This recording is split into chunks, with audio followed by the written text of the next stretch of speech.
ওয়ালাইকুম আসসালাম। ভালো আছো সবাই? অষ্টম শ্রেণীর ছাত্রছাত্রীরা? জি স্যার, আপনি জি ভালো স্যার, ভালো আছেন? আছেন? আলহামদুলিল্লাহ। আপনি কেমন আছেন? আছি, আমিও ভালো আছি।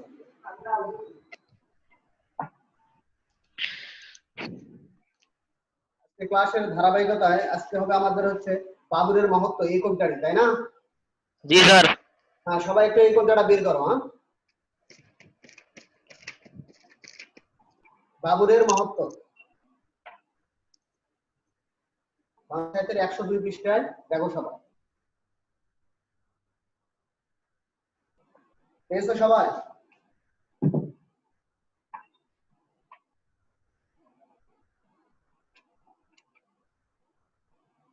দেখো, শুরু থেকে কবিতাটা পড়িয়ে বুঝিয়ে দিচ্ছি তোমাদের। হ্যাঁ,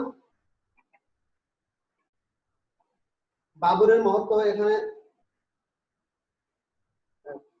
সম্রাট বাবুরের আদর্শ এবং মহত্বের কথা তুলে ধরা হয়েছে। এটা একটা কাহিনী কবিতা। এই কবিতায় একটা ঘটনা বর্ণনা করা হয়েছে। তবে একটু কবিতাটা দেখো, আমি পড়তেছি। পাঠান বাদশাহ লোদী পানিপথের পথ। দ্বিতীয় বংশের পাঠান বা বাদশাহ হচ্ছে ইব্রাহিম লোদী পানিপথে নিহত হয়। দখল করিয়া দিল্লির শাহী গদি এগুলো বাবুর হৃদয় তাহার থাকি।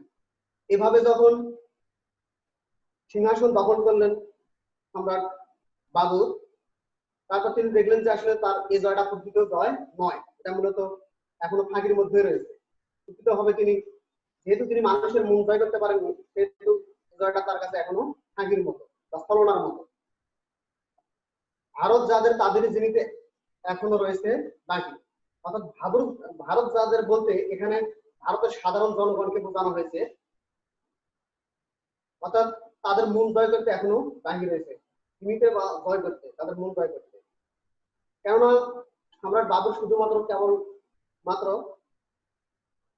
সিংহাসন বা হচ্ছে ভূখণ্ড জয় করেছেন, তিনি মানুষের মন জয় করতে সক্ষম হননি।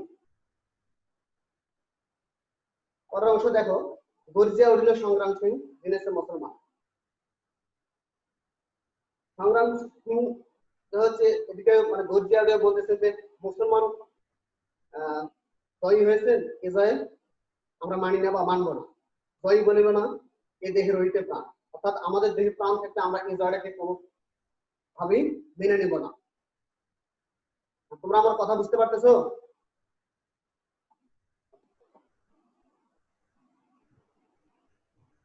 নয় লুণ্ঠিত ধন দেশে ফিরে দাও, নতুবা মুঘল রাজপথে দাও রণ। বলতে ধন সম্পদ করে দেশে ফিরে যাও, নয়তো তোমাকে কি করতে হবে, এখানে জীবন দিতে হবে, অর্থাৎ তাকে হত্যা করা হবে। তনুয়ার প্রান্তরে সেই সিংহের পতন হইল বীর বাবুরের করে। এখানে আগে একটা যুদ্ধের কথা বলা হলো, সেটা হচ্ছে পানিপথের যুদ্ধ। পরবর্তীতে আবার হচ্ছে একটা যে কথাগুলো বলা, সেটা হচ্ছে তনুয়ার প্রান্তরে যুদ্ধ। এখানেও একটা যুদ্ধ সংঘটিত হয়েছিল, সেখানেও জয়লাভ করেন সম্রাট বাবর। এবং সেই সিংহের পতন হইল বাবরের করে। এ বিজয় তাহার স্বপ্ন অতীত যেন বা দৈব বলে। তিনি যে বিজয়টা লাভ করেন সেটা যেন আসলে স্বপ্নাতীত, অর্থাৎ স্বপ্ন যেটা কল্পনা করা জানা বা ঘটবে না, ঠিক সেরকম যেন দৈব বলে হয়েছে।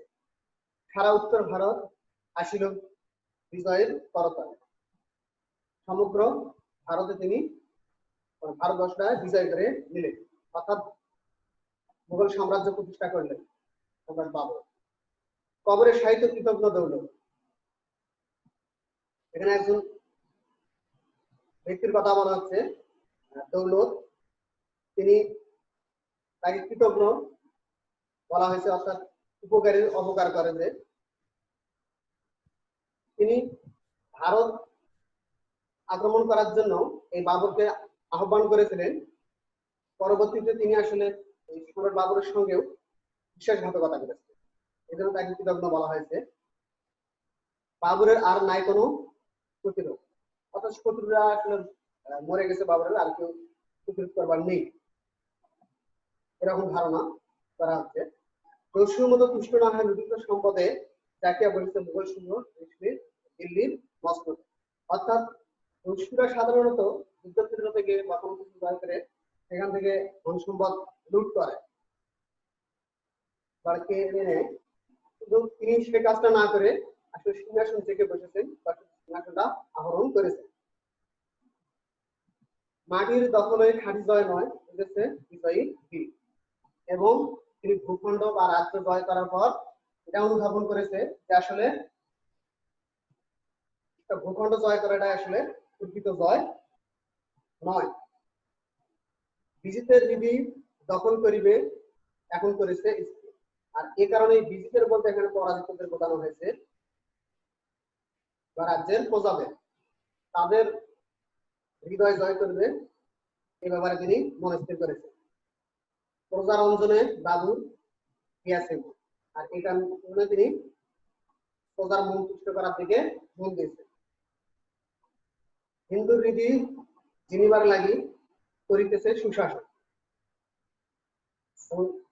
যেহেতু সে রাজ্যের অনেক প্রজা হিন্দু, তাই তাদের হৃদয় জয় করবার জন্য তিনি সুশাসন করবেন বা করছে। ঘরিয়া ছদ্মবেশ ঘুরি পথে পথে খুঁজিয়ে প্রজা কোথায় দুঃখ ক্লেশ। ছদ্মবেশ বা হচ্ছে পদ্মরাজের বেশ ধারণ করে বা ভ্রমণকারীর বেশ ধারণ করে তিনি বিভিন্ন জায়গায় ঘুরে বেড়াচ্ছেন আর দেখতেছেন প্রজাদের কোথায় দুঃখ দুর্দশা। চিতরের এক তরুণ যোদ্ধা রণবীর চৌহান, চিতর রাজ্যের একজন তরুণ বীর দেশপ্রেমিক যোদ্ধা এই রণবীর চৌহান করিতেছে আজি বাবুরের সন্ধান, অর্থাৎ তিনি বাবুরকে খুঁজতেছে। কর্তার তলে কৃপান লোকায় ঘুরিছে সে পথে পথে, দেখা যদি তার পায়ে আজি কোনো মতে রইলে তাহার পা। অর্থাৎ কর্তার তলে তার পোশাকের বাঁকা হয়ে নিচে কৃপান হচ্ছে অস্ত্র লুকিয়ে নিয়ে ঘুরতেছে পথে পথে। যদি কোনোভাবে একবার এই সম্রাট বাবুরের সন্ধান পায় তাহলে তাকে হত্যা করবে।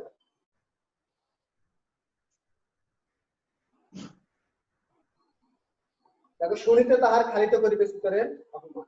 চিতর রাজ্যকে পরাজিত করে তিনি যে অপমান করেছেন সেটা তার অস্ত্রের রক্ত মেখে বা রক্ত দিয়ে বা তার শরীরে রক্ত দিয়ে সে অপমানের প্রতিশোধ নেবে।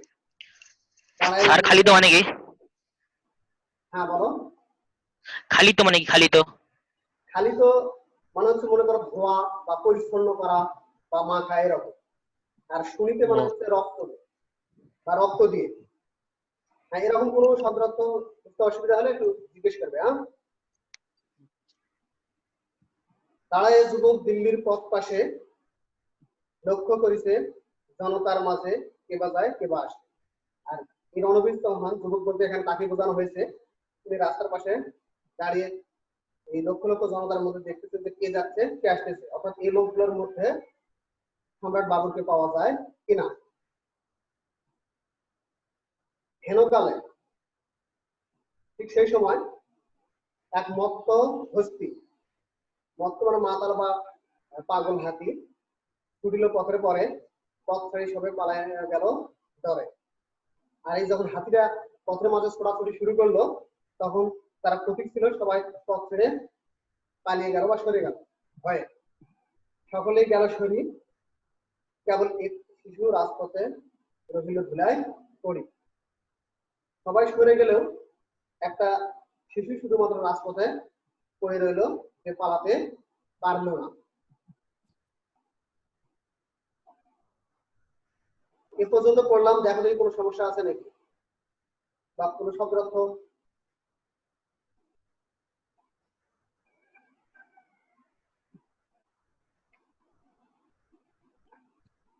এটা অনেক বড় কবিতা, আসলে আজকে শেষ করব না, আরেকদিন বাকি অংশ পড়বো। আর যতটুকু পড়লাম সেটুকু। তত্ত্ববদ্ধ কিছু জায়গা আবার ব্যাখ্যা করে দিচ্ছি, যেগুলো ব্যাখ্যামূলক বা অনুধাবনমূলক প্রশ্ন হিসাবে থাকে সেগুলো একটু প্রথম দিক থেকে আবার দেখো। দেখিল বাবুর এ জয় তাহার হাসি, অর্থাৎ ভারতবর্ষের সম্রাট বাবুর সিংহাসন দখল করলেও বা ভূখণ্ড দখল করলেও বা রাজ্য জয় করলেও তিনি যেহেতু মানুষের বা প্রজাদের ভূমি জয় করতে পারেননি, তাই তিনি মনে করতেছেন যে এই জয়টা তার এখনো ছলনার মধ্যেই রয়েছে, কিন্তু জয় হয়নি। অর্থাৎ তাকে প্রকৃতভাবে জয় করতে গেলে এই রাজ্যের মানুষদের হৃদয় জয় করতে হবে বা মন জয় করতে হবে। ভারত যাদের তাদের জিনিস এখনো রয়েছে, এই কথার সূত্র ধরে এটা। অর্থাৎ ভারত যাদের, ভারতের যারা প্রজা সাধারণ বা সাধারণ মানুষ, তাদের জীবিত বা জয় করতে এখনো সম্রাটের বাকি রয়েছে। অর্থাৎ তাকে ভারতবাসীর বা তার রাজ্যের প্রজাদের মন জয় করতে হবে। তারপরে দেখো, জয়ী বলিব না এ দেহের হইতে প্রাণ। অর্থাৎ এখানে এবার রাজ্যের অধিপতি সংগ্রাম সিং তিনি মুসলমানদের এই জয়টাকে কোনোভাবে মেনে নিতে পারছেন না। তিনি মনে করছেন মুসলমান জয় করেছে, এটা কিছুতেই মেনে নেওয়া যায় না, অর্থাৎ তাকে হত্যা করা হবে। অন্তত আমার দেহে প্রাণ থাকতে আমরা এই জয়টাকে কিছুতেই মেনে দিব না।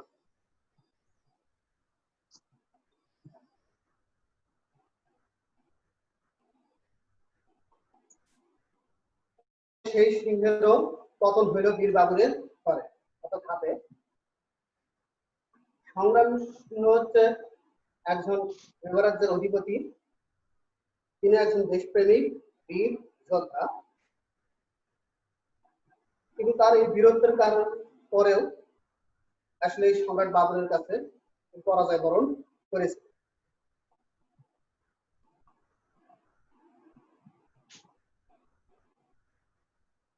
তারপর দেখো কবরের সাহিত্য কৃতজ্ঞ দৌলত, এর আগে একটু বললাম, এখনো বলি। এই দৌলত হচ্ছে একজন কৃতজ্ঞ চরিত্র, অর্থাৎ বিশ্বাসঘাতক চরিত্র। তিনি ইতিপূর্বে ইব্রাহিম নবীর সঙ্গে বিশ্বাসঘাতকতা করেন, করে আসলে বাবুরকে যুদ্ধে আহ্বান করেন। আবার বাবু জয়ী হবার পর তার সঙ্গে আসলে বিশ্বাসঘাতকতা করেন, এই জন্য তাকে আসলে কৃতজ্ঞ বলা হয়।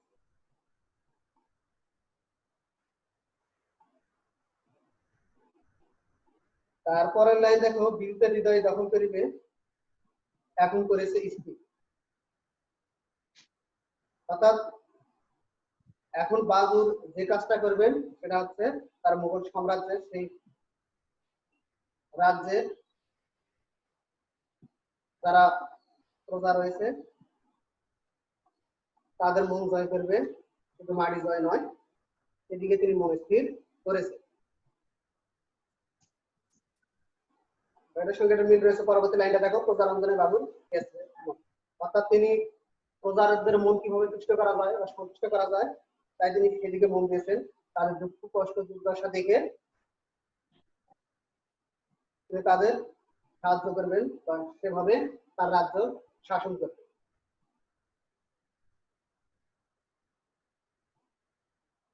ধরিয়া ছদ্মবেশ বিপদে পদে প্রজার কোথায় দুঃখ ক্লেশ। অর্থাৎ তিনি ছদ্মবেশ ধারণ করে, পদ্মতাকের বেশ ধারণ করে বা প্রতিকূল তিনি পথে পথে ঘুরে বেড়াচ্ছেন এবং হচ্ছে প্রজাদের দুঃখ দুর্দশা অবলোকন করতেছেন বা দেখতেছেন। কেউ কিছু বলতে চাইলে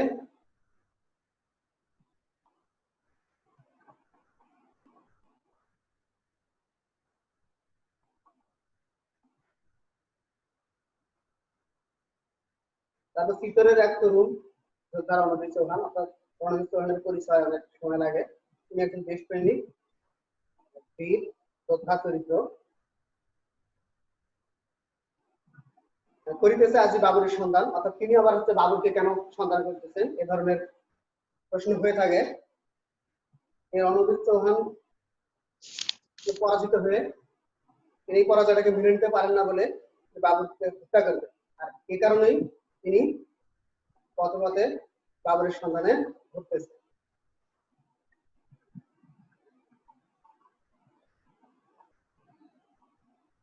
শুনিতে তাহার খালিত করিবে চিতরের অপমান।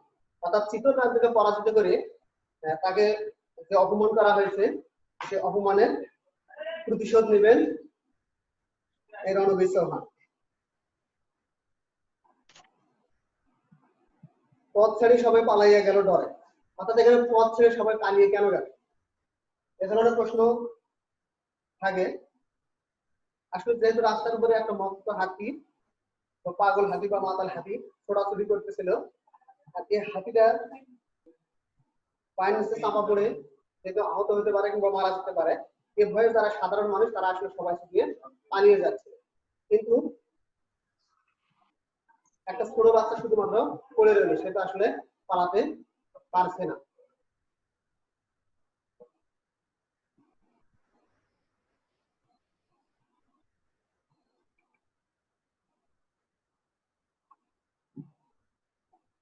সাধারণত যেগুলো আসলে উদ্ভাবনমূলক প্রশ্ন হিসাবে থাকে বা ছোট প্রশ্ন, সেগুলো বুঝিয়ে দিলাম।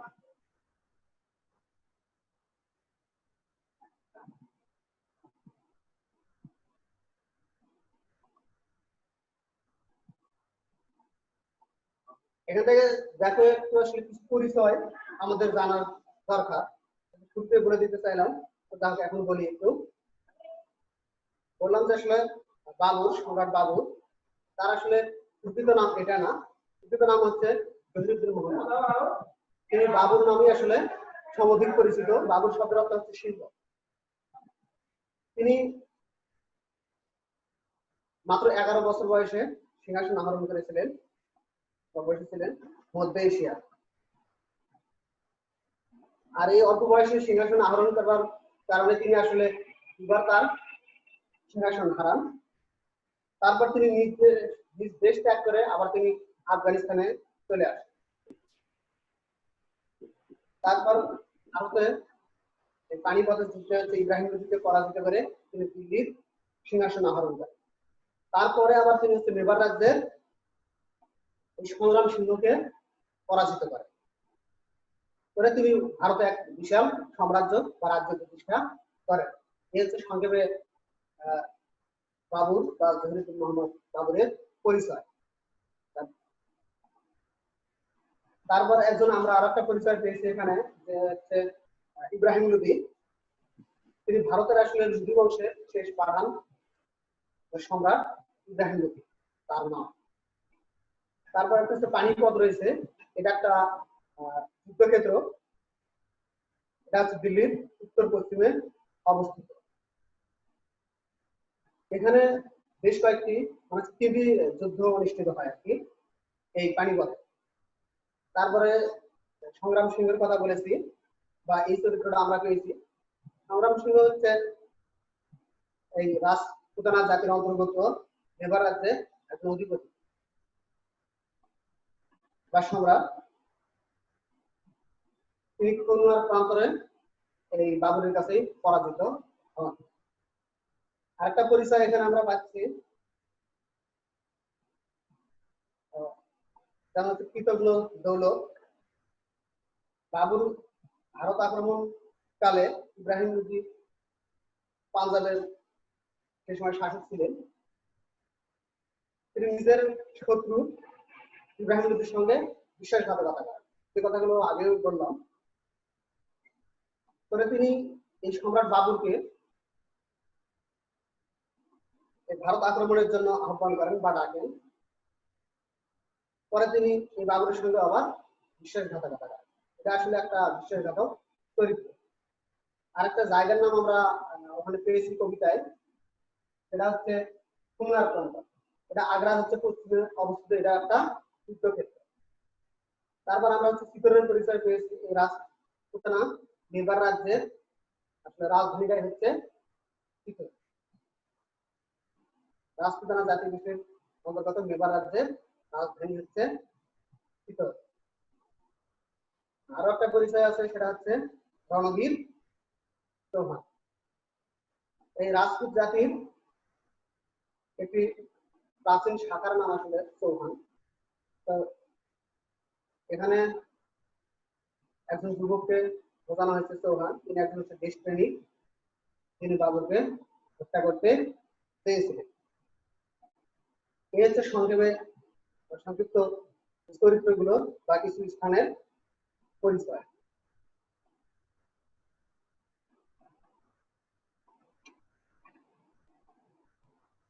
এখন তোমরা একটু খুব অল্প সময় যে জায়গাটায় পড়লাম সেই জায়গাটা একটু দেখে নাও, যদি কোনো অসুবিধা থাকে আমি এখনই বুঝিয়ে দিচ্ছি। আবার খুব অল্প সময়ের মধ্যে দেখে তোমরা আমাকে আসলে জিজ্ঞেস করবে, কথা বলবে।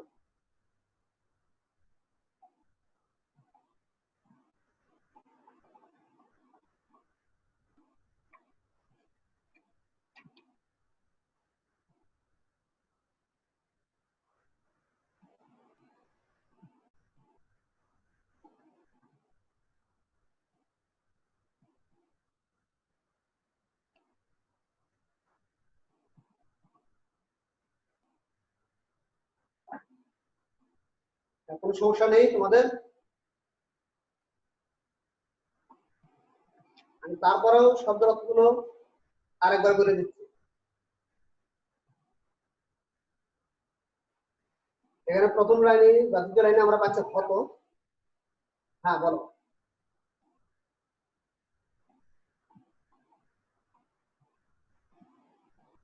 হ্যাঁ, এখানে কি বলতে চাইলেন? হ্যাঁ বলো।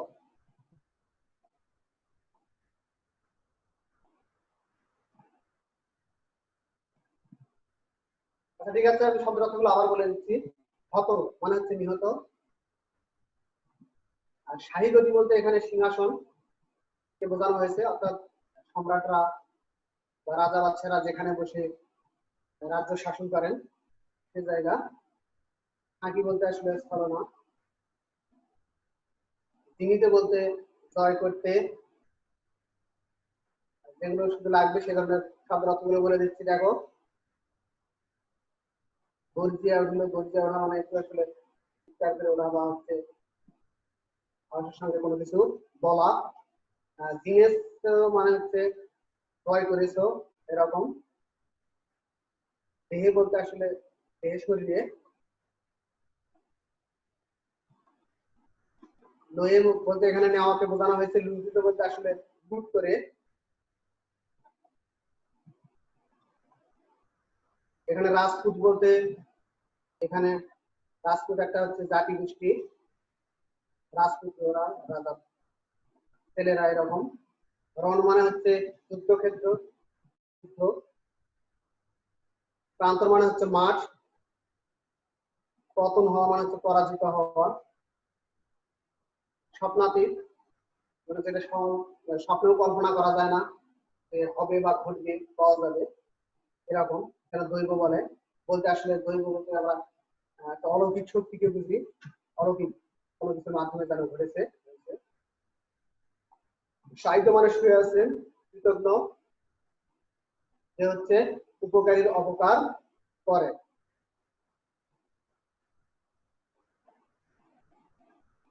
তারপর হচ্ছে প্রতিরোধ। প্রতিরোধ বলতে আমরা আসলে বাধা বুঝি। এখন যে বাবুরকে কেউ পরাজিত করবে বা বাবুরের পক্ষে বাধা হয়ে দাঁড়াবে তেমন কেউ আর নেই। দস্যু বলতে আমরা বুঝি ডাকাত। তুষ্ট মানে হচ্ছে সন্তুষ্ট। জাকিয়া বসে বলতে আসলে জেগে বসেছে, ভালোভাবে বসা। মসনদ মানে হচ্ছে সিংহাসন। বিজিতের বিধি। হ্যাঁ সাবিক, কিছু বলতে চাচ্ছ তুমি?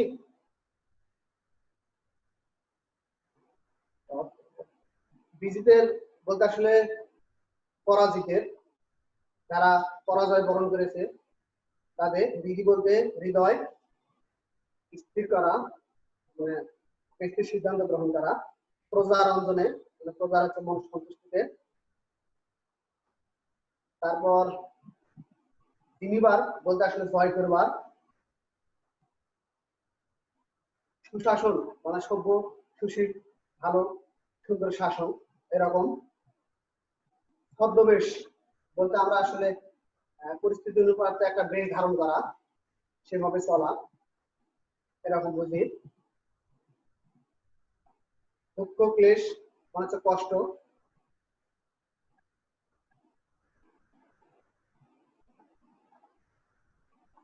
সংঘান শব্দের অর্থ হচ্ছে খোঁজা।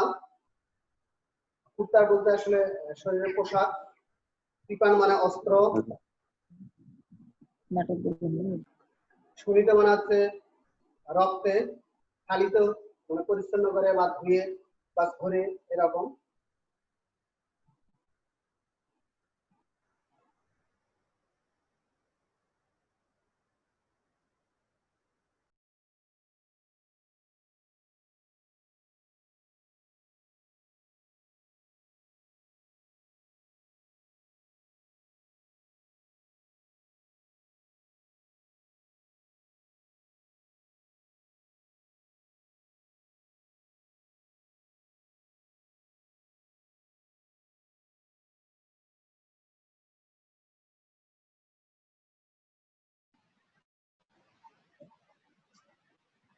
প্রতিবাষ্ট্রম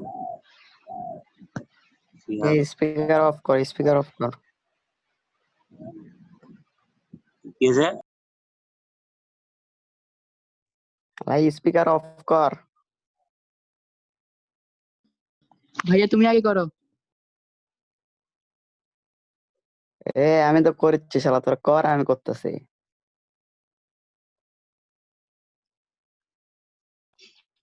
তুমি করলে আমি করে দিব।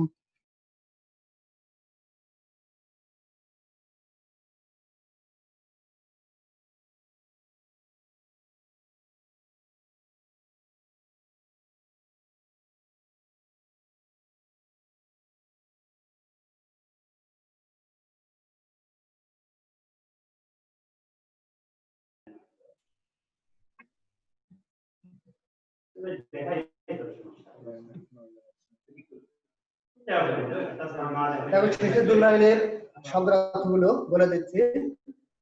মত্ত বলতে আসলে পাগল বা হচ্ছে মাতাল হাতি। এখানে ডরে মানে হচ্ছে ভয়ে, আর সরি মানে হচ্ছে সরে পড়া। এ পর্যন্তই থাকবে। তোমরা এখানে হচ্ছে যেগুলো কঠিন শব্দের অর্থ সেগুলো দেখবে, তারপর যে অনুধাবনমূলক প্রশ্নগুলো বুঝিয়ে দিলাম সেগুলো দেখবে। যেহেতু অর্ধেকাংশ পড়লাম, বাকি অংশ পরবর্তী ক্লাসে পড়ানো হবে। এই জায়গায় যদি কোনো সমস্যা থাকে তাহলে তোমরা পরবর্তী অংশটা পড়ানোর সময় তোমরা জিজ্ঞেস করতে পারো। তো ঠিক আছে, আজ এ পর্যন্ত। তোমরা সবাই ভালো থাকবে, সুস্থ থাকবে। আল্লাহ হাফেজ।